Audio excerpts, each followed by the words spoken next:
pieces. I got the pieces. I got the pieces.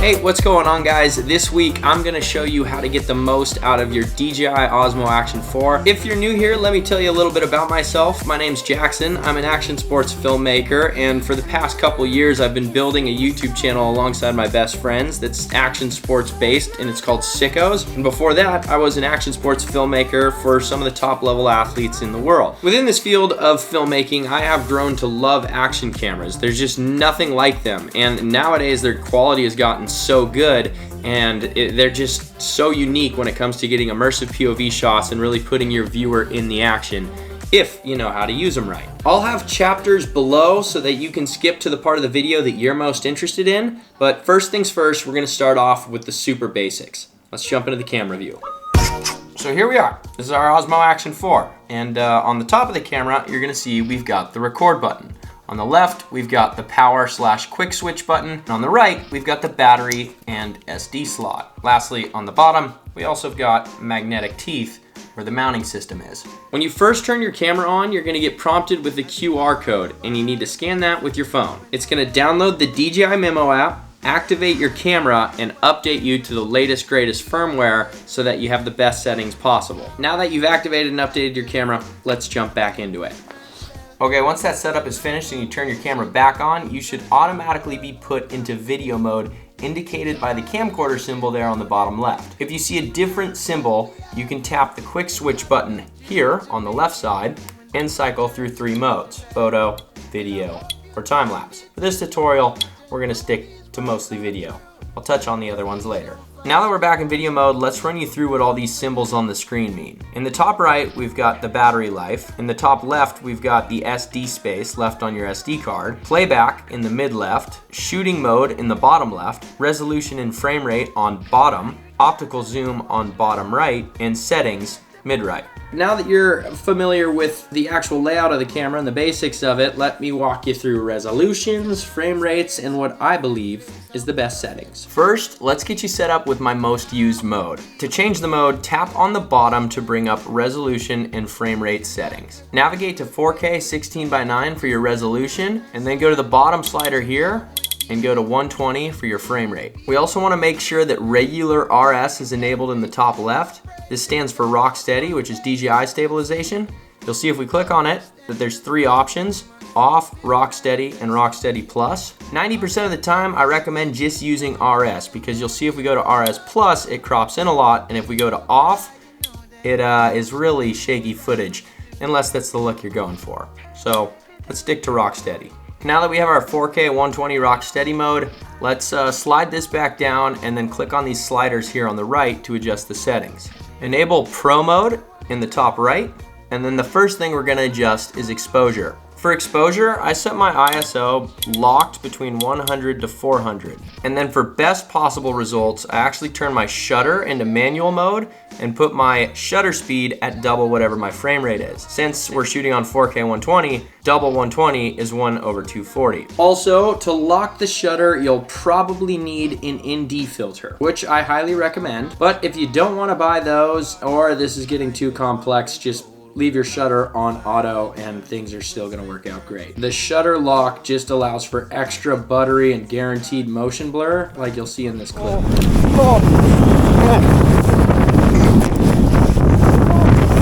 You can see it just gives that extra sense of movement and speed because you can see the ground blurring. Okay, next setting you'll see is WB. That stands for white balance. We're gonna leave that on auto. It works amazing and I've never had a problem with it. If you are starting to notice color shifts and you wanna lock your white balance, feel free to do that. It does nothing but help you out. All right, next setting is color, and this is a really important one for leveling up the quality of your footage, and it's often overlooked. I recommend using D-Log M 10-bit. Now what this does is shoot your footage in a super raw format where the image almost comes out like a grayscale. But this is beneficial because it allows us to retain details in the shadows and the highlights and also gives us the most flexibility in post-production for coloring the footage and dramatically changing the hues of those colors. This stuff can sound scary, but I promise it's fairly easy if you just look into it a little bit. I also made a video that walks you through this whole process step by step, and I've even created my very own LUTs that's basically just a drag and drop preset to help you get the footage looking good fairly easily. So if you're interested in those, there's a link in the description below. I highly recommend them. I use them for everything, and they were tailor-made for snow sports, water sports, and pretty much all sorts of action sports. Next setting is FOV. Stands for field of view. We're gonna keep that on wide. All right, last setting, and you'll need the latest firmware for this, but it's super important and a total game changer. If we click on it, we can adjust the sharpness and the noise reduction. I like my sharpness at 1 and noise reduction at 1, but this is all personal preference, so do whatever looks good to you. Click confirm, and then head over to the audio tab. For channel, keep it on stereo, and let's put noise reduction at standard. Once we have all that set, we can return to the main screen, pull down from the top, then select the top left person icon. Now we can save what we just made as a custom mode and quickly access it whenever we want. All right, now we're just gonna set up 2 more modes, but don't worry, they're gonna be really easy and quick to set up since all those technical settings pretty much remain the same. The only things we're gonna be changing for the most part is resolution and frame rates. Mode 2, we'll go back into res and frame rate. And this time we're gonna keep it on 4K 16:9, but change the frame rate to 60. Then head over to the settings, and the only thing we're gonna change here is the field of view.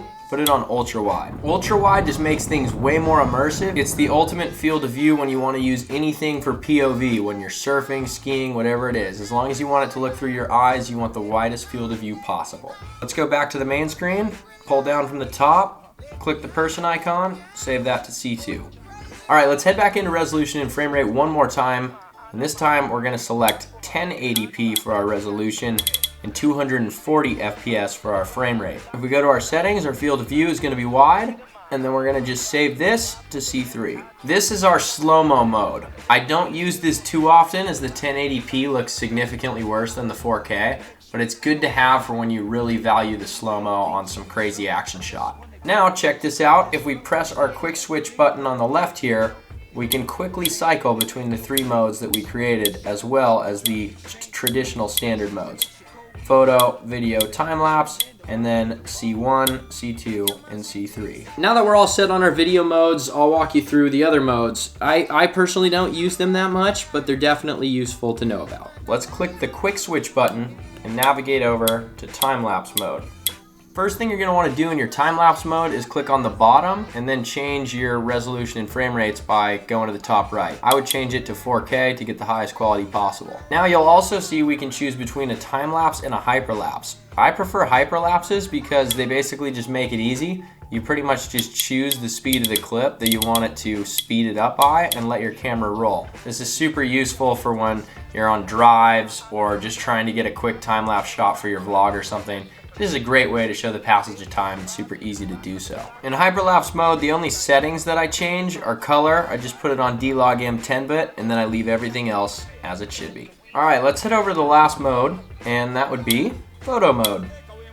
If we click on the bottom, we can select our aspect ratios. I prefer a 16:9, but it really depends on what you're shooting. If what you're shooting is more tall than wide, select 4:3, and if what you're shooting is more wide than tall, select 16:9. You can also change the countdown for your images here, depending on if you want there to be like a timer before the shutter actually clicks for a selfie or something. Now let's click on the sliders on the right, make sure Pro Mode is enabled, and then let's click Exposure. Put the ISO at 100 to 400, click Confirm, leave the white balance on auto, field of view wide, and for format, I like to change this to JPEG plus RAW for the most flexibility on the image later. Another useful thing you can do for photo mode is swipe down and enable voice mode. Now when voice control is on, you can just say, take a photo, and there you go.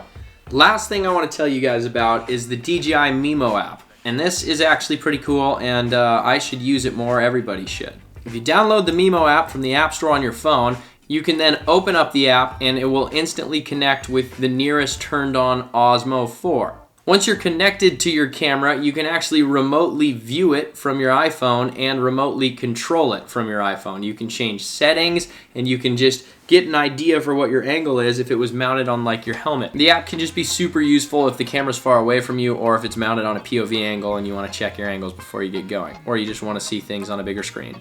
That too. The other feature I really like about the app is the playback and social sharing. If you're like on the way home from the mountain, for example, me and my buddies always love watching the footage that we got for the day, and we just, you know, pull it up, play it back, watch our clips, and then the best part is you can just click download right there in the app, and next thing you know, in a matter of seconds, the footage goes from the app to your phone pretty much instantaneously without having to dump the SD card, so that you can watch your footage over and over again or upload it to your Instagram story or something. Okay, that pretty much covers the tutorial that I wanted to walk you through. That is my recommended modes and settings for the Osmo Action 4. I hope you learned something new. If you did, drop a like, subscribe. Thank you so much for the continued support. For anyone that's been following me for a while, you know I tore my ACL a few months ago. Recovery is going great. I am almost back to normal here in a couple months. I should be able to do stuff again.